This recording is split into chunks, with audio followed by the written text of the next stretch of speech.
ಎರಡು ಗುಂಪುಗಳ ಮಧ್ಯೆ ಘರ್ಷಣೆ ನಡೆದಿದೆ. ಕೆಆರ್ಪೇಟೆಯ ಈದ್ಗಾ ಮೈದಾನದಲ್ಲಿ ಈ ಒಂದು ಗುಂಪು ಘರ್ಷಣೆ ನಡೆದಿದೆ.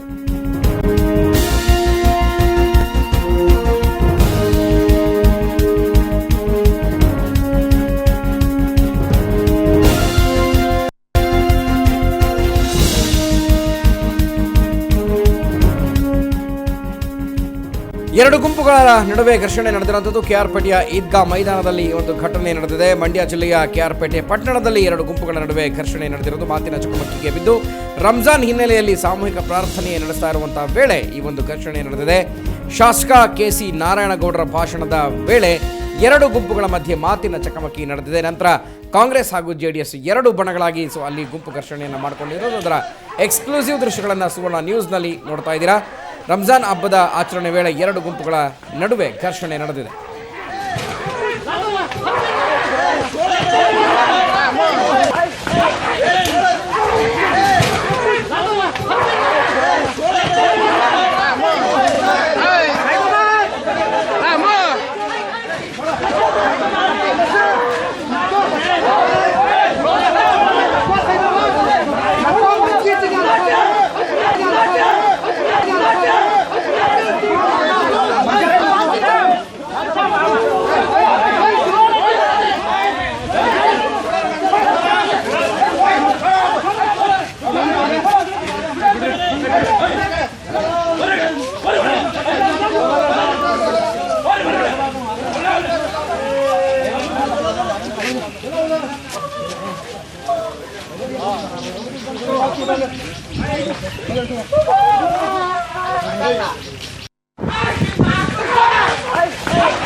ಈ ಬಗ್ಗೆ ನಮ್ಮ ಮಂಡ್ಯ ರಿಪೋರ್ಟರ್ ಯತೀಶ್ ಬಾಬು ಹೆಚ್ಚಿನ ಮಾಹಿತಿಯನ್ನು ಕೊಡ್ತಾರೆ. ಯತೀಶ್, ರಂಜಾನ್ ಹಬ್ಬದ ಸಡಗರದಲ್ಲಿ ಮಾರಾಮಾರಿ ಆಗಿದ್ದಕ್ಕೆ ಏನ್ ಕಾರಣ ಅಲ್ಲಿ?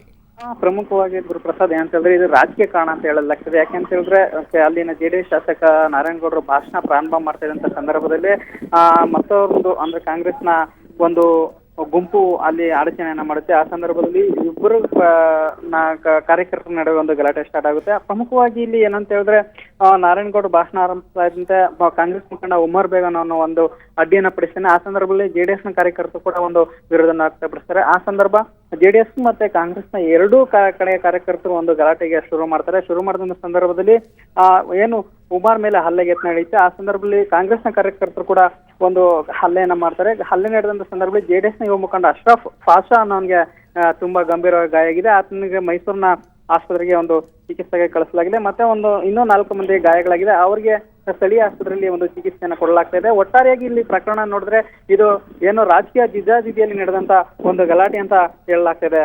ಗುರುಪ್ರಸಾದ್, ಯತೀಶ್, ರಂಜಾನ್ ಹಬ್ಬದ ಆಚರಣೆಯಲ್ಲಿ ಸಡಗರ ಇತ್ತು. ಸೊ ನಮಾಜ್ ಅನ್ನು ಮುಗಿಸಿ ಒಂದು ಫಂಕ್ಷನ್ ಅನ್ನು ಮಾಡ್ತಾ ಇದ್ರು. ಆದ್ರೆ ಇಲ್ಲಿ ರಾಜಕೀಯ ಬೆರೆಯೋದಕ್ಕೆ ಏನ್ ಕಾರಣ? ಯಾರಾದ್ರೂ ಇದರಲ್ಲಿ ಹಿಂದಿನ ಕೈವಾಡ ಇದೆಯಾ ಅಂತ ಶಂಕೆ ಏನಾದ್ರು ವ್ಯಕ್ತಪಡಿಸಿದ್ದಾರೆ ಹೇಗೆ ಅಂತ? ಖಂಡಿತವಾಗಿ ಇಲ್ಲ ಗುರುಪ್ರಸಾದ್. ಇಲ್ಲಿ ಪ್ರಮುಖವಾದ ಕಾರಣ ಒಂದು ರಾಜಕೀಯ ಅಷ್ಟೇ. ಇಲ್ಲಿ ಏನಂತ ಹೇಳಿದ್ರೆ ಒಂದು ಕಾಂಗ್ರೆಸ್ ಆಗಿರ್ಬೋದು ಮತ್ತೆ ಜೆಡಿಎಸ್ ಆಗಿರ್ಬೋದು, ಇಲ್ಲಿ ಪ್ರಮುಖವಾಗಿ ಅವೆರಡೇ ಇಲ್ಲಿ ಗುಂಪನ್ನ ಗಲಾಟೆ ಆಗಿದೆ ಅಂತ ಹೇಳಲಾಗ್ತದೆ. ಇದರಲ್ಲಿ ಯಾವುದೇ ಒಂದು ಗುಂಪಿನ ಗಲಾಟೆ ಇಲ್ಲ ಅಂತ ಹೇಳಲಾಗ್ತದೆ. ಆದ್ರೆ ಮತ್ತೊಂದು ಗುಂಪು ಏನಂತ ಹೇಳಿದ್ರೆ ಕಾಂಗ್ರೆಸ್ನವರು ಮುಖಂಡ ಅಂದ್ರೆ ಮಾಜಿ ಶಾಸಕರ ಸಹೋದರನ ಕೈವಾಡ ಇದೆ ಅಂತ ಒಂದು ಆರೋಪನ ಮಾಡ್ತಾ ಇದ್ರೆ. ಆದ್ರೆ ಇಲ್ಲಿ ಒಂದು ಕಾಂಗ್ರೆಸ್ನ ಮತ್ತು ಜೆಡಿಎಸ್ ನ ಕಾರ್ಯಕರ್ತರು ಒಂದು ಗಲಾಟೆ ಮಾಡಿರೋದ್ರಿಂದ ಇದು ರಾಜಕೀಯದ ಒಂದು ಉದ್ದೇಶವನ್ನ ಹೊಂದಿರುವಂತಹ ಒಂದು ಗಲಾಟೆ ಅಂತ ಸ್ಪಷ್ಟವಾಗಿ ಹೇಳ್ಬೋದು.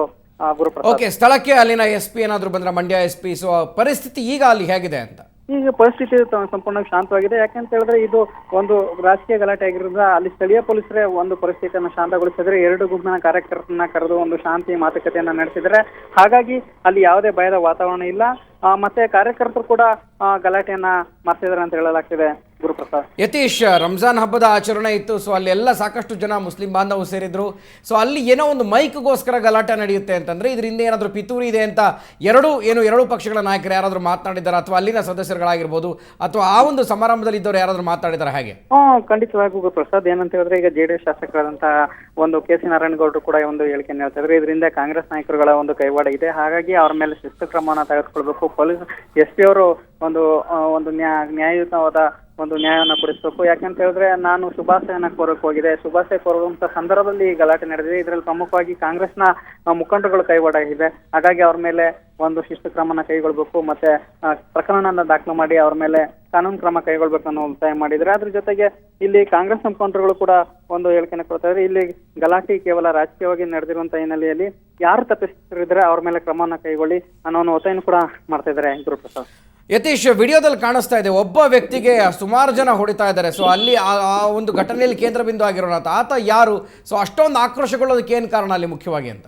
ಪ್ರಮುಖವಾಗಿ ಇಲ್ಲಿ ಏನಂತ ಹೇಳಿದ್ರೆ, ಏನು ಕಾಂಗ್ರೆಸ್ನ ಮುಖಂಡ ಇದ್ದಾರೆ, ಆ ಮುಖಂಡನ ಮೇಲೆ ಉಮಾರ್ ಇದ್ದಾನೆ, ಆತನ ಮೇಲೆ ಹಲ್ಲೆಯನ್ನ ಮಾಡಕ್ಕೆ ಹೋಗ್ತಾರೆ. ಆ ಸಂದರ್ಭದಲ್ಲಿ ಅಶ್ರಫ್ ಅಂತ ಈತ ಜೆಡಿಎಸ್ ನ ಕಾರ್ಯಕರ್ತ ಅಂತ ಹೇಳಲಾಗ್ತದೆ. ಅವ್ರ ಮೇಲೆ ಕಾಂಗ್ರೆಸ್ನ ಮುಖಂಡರುಗಳು ಮುಗಿ ಬೀಳ್ತಾರೆ. ಆ ನಂತರ ಪೊಲೀಸ್ನವರು ಕೂಡ ಮಧ್ಯ ಪ್ರವೇಶ ಮಾಡಿ ಪರಿಸ್ಥಿತಿಯನ್ನ ಶಾಂತಗೊಳಿಸ್ತಾರೆ. ನಂತರ ಅಲ್ಲಿನ ಮುಖಂಡರುಗಳು ಅಂದ್ರೆ ಪ್ರಾರ್ಥನೆಯನ್ನು ಸಲ್ಲಿಸಿದ ಮುಖಂಡರುಗಳು ಕೂಡ ಒಂದು ಮಧ್ಯ ಪ್ರವೇಶ ಮಾಡಿ ಎರಡು ಗುಂಪುಗಳನ್ನ ಒಂದು ಸಮಾಧಾನ ಮಾಡ್ತಾರೆ. ಸಮಾಧಾನ ಮಾಡಿದ ನಂತರ ಅವರನ್ನ ಆಸ್ಪತ್ರೆಗೆ ಸೇರಿಸಿ ಒಂದು ಚಿಕಿತ್ಸೆನ ಕೊಡಿಸ್ತಾ ಇದ್ದಾರೆ. Guruprasad. Okay Yatish, thank you ತಮ್ಮೆಲ್ಲ ಮಾಹಿತಿಗೆ.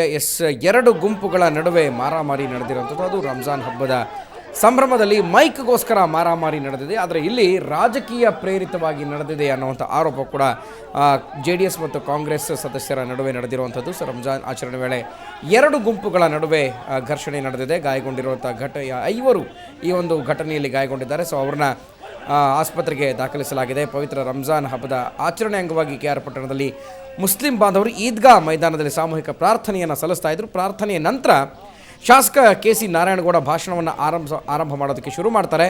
ಆದರೆ ಈ ಸಂದರ್ಭದಲ್ಲಿ ಕಾಂಗ್ರೆಸ್ ಮುಖಂಡ ಉಮರ್ ಬೇಗ್ ಎನ್ನುವಾತ ಶಾಸಕರ ಭಾಷಣಕ್ಕೆ ಅಡ್ಡಿಯನ್ನು ಪಡಿಸ್ತಾನೆ, ಮೈಕನ್ನು ಕಿತ್ತು ಎಸಿತಾನೆ. ಇದರಿಂದ ರೊಚ್ಚಿಗೆದ್ದೇಳ್ತಾರೆ ಮತ್ತೊಂದು ಗುಂಪು. ಉಮರ್ ಮೇಲೆ ಹಲ್ಲೆಗೆ ಯತ್ನವನ್ನು ನಡೆಸುತ್ತೆ. ಸೊ ಈ ಒಂದು ನಡುವೆ JDS ಮತ್ತು ಕಾಂಗ್ರೆಸ್ ಎರಡು ಗುಂಪುಗಳಾಗ್ಬಿಡ್ತವೆ. ಅಲ್ಲಿ ಯಾರು ಆ ಒಂದು ರಂಜಾನ್ ಕಾರ್ಯಕ್ರಮಕ್ಕೆ ಬಂದಿರ್ತಾರೆ, ಸೊ ಅವರಿಬ್ಬರ ನಡುವೆ ಗಲಾಟೆ ಮಾರಾಮಾರಿ ನಡೆಯುವಂಥದ್ದು ನೀವು ದೃಶ್ಯದಲ್ಲಿ ನೋಡ್ತಾ ಇದ್ದೀರಾ. ಸೊ ಅಲ್ಲಿ ಸಾಕಷ್ಟು ಮಾರಾಮಾರಿ ನಡೆಯುತ್ತೆ. ನಂತರ ಅಲ್ಲಿಂದ ಎಚ್ಚೆತ್ತುಕೊಂಡಂತಹ ಸ್ಥಳೀಯ ಪೊಲೀಸರು ಅಲ್ಲಿಗೆ ಆಗಮಿಸಿ ಎರಡೂ ಗುಂಪುಗಳನ್ನು ಸದ್ಯಕ್ಕೆ ಸಮಾಧಾನ ಪಡಿಸಿದ್ದಾರೆ.